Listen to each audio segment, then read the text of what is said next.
Hello friends, welcome back to కొత్త రుచులు. ఈరోజు మన వీడియోలో ఫంక్షన్ స్టైల్లో సేమియా కేసరి ఎలా తయారు చేసుకోవాలో చూపిస్తాను. ఫంక్షన్స్లో వడ్డించే కేసరి స్వీట్ సాఫ్ట్గా ఉంటుంది. అలా అని ముద్దగా లేకుండా చల్లారిన తర్వాత కూడా పొడి పొడిలాడుతూ చాలా బాగుంటుంది. కొన్ని టిప్స్ పాటిస్తూ ఈ కేసరి స్వీట్ని తయారు చేసుకుంటే మీకు కూడా ఇలా పొడి పొడిలాడుతూ సాఫ్ట్గా చల్లారిన తర్వాత అస్సలు ముద్ద అవ్వకుండా భలే రుచిగా ఉంటుంది. ఈ స్వీట్ ఎలా తయారు చేసుకోవాలో చూద్దాం రండి. కడాయిలోకి 2 నుంచి 3 టేబుల్ స్పూన్ల వరకు నెయ్యిని వేసుకోవాలి. ఇందులోకి కొద్దిగా జీడిపప్పు పలుకులు వేసుకుని వేయించుకోవాలి. ఈ స్వీట్లోకి మీకు నచ్చిన డ్రై ఫ్రూట్స్ని వేసుకోవచ్చు. ఇవే వేయాలనేమీ లేదు. ఇలా జీడిపప్పు కొంచెం రంగు మారిన తర్వాత కిస్మిస్లను కూడా వేసుకుని వేయించుకోవాలి. వీటి క్వాంటిటీని మీరు తక్కువ లేదా ఎక్కువగా కూడా వేసుకోవచ్చు. ఇవన్నీ మంచి బంగారు రంగు వచ్చే వరకు వేయించుకుని తీసుకోవాలి. కడాయిలోకి నెయ్యి ఉంది కదా, సరిపోతుంది. మీకు తక్కువగా అనిపిస్తే 1 టేబుల్ స్పూన్ వరకు ఇందులో ఎక్స్ట్రా నెయ్యిని వేసుకోవచ్చు. ఇందులోకి కప్పు నిండుగా సేమియాలను తీసుకుని ఈ నేతిలో ఈ సేమియాని సన్నటి సెగ మీద దోరగా వేయించుకోవాలి. సేమియాని వేయించుకుంటున్నప్పుడే వేరొక కడాయిలోకి ఏ కప్పుతో అయితే సేమియాను కొలిచి తీసుకున్నామో అదే కప్పుతో 2.5 కప్పుల నీళ్ళని తీసుకుని మరిగించుకోవాలి. కప్పు సేమియాకి 2.5 కప్పుల నీళ్ళు అనేవి కరెక్ట్గా సరిపోతాయి. సేమియా సాఫ్ట్గా ఉడుకుతుంది, అలాగే మరి మెత్తగా ముద్దలా అవ్వకుండా కూడా ఉంటుంది. సేమియాని వేయించుకునేటప్పుడు సన్నటి సగ మీద వేయించుకుంటే మాడకుండా ఉంటాయి. సేమియా మాడిందంటే స్వీట్ టేస్ట్ కూడా మారిపోతుంది. వీటిని సన్నటి సగ మీద మంచి గోల్డెన్ కలర్ వచ్చే వరకు వేయించుకోవాలి. సేమియాని నేతిలో వేయించుకుంటున్నప్పుడు ఇక్కడ మీరు చూసారు కదా, నెయ్యి మనకి చెమ్మగా ముద్దలా ఉంది. ఇలా ఉండాలండి. మీకు తక్కువగా అనిపిస్తే కొంచెం నెయ్యిని వేసుకోండి.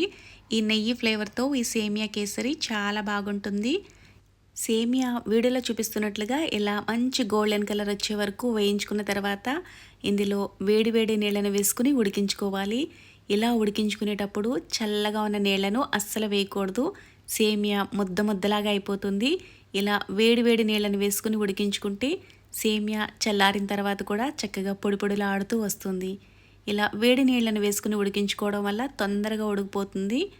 సేమియాని ఉడికించుకునేటప్పుడు మూత అస్సలు పెట్టకూడదు. మూత పెట్టకుండా ఈ సేమియా అంతా దగ్గరగా అయ్యే వరకు ఉడికించుకోవాలి.